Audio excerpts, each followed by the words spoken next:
നമസ്കാരം, എല്ലാ വിദ്യാർത്ഥികൾക്കും പുതിയൊരു വീഡിയോയിലേക്ക് സ്വാഗതം. ഇന്ന് ഈ വർഷത്തെ +2 വിദ്യാർത്ഥികളുടെ കെമിസ്ട്രി പരീക്ഷയാണ് അവസാനിച്ചത്. വീഡിയോയിലേക്ക് പോകുന്നതിന് മുൻപ് ഇതുപോലെ എല്ലാ പരീക്ഷകളുടെ ആൻസർ കീ ലഭിക്കുവാൻ ഇപ്പോൾ തന്നെ ചാനൽ സബ്സ്ക്രൈബ് ചെയ്തു വയ്ക്കുക. അപ്പോൾ നമുക്ക് നേരെ വീഡിയോയിലേക്ക് പോകാം. ഇന്ന് നടന്ന +2 കെമിസ്ട്രി പരീക്ഷ എങ്ങനെ ഉണ്ടായിരുന്നു എന്നുള്ള അഭിപ്രായം നിർബന്ധമായും കമന്റ് ബോക്സിൽ കമന്റ് ചെയ്യാൻ ശ്രമിക്കുക.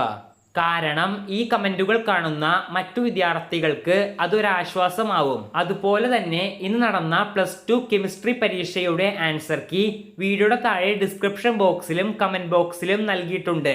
നന്ദി.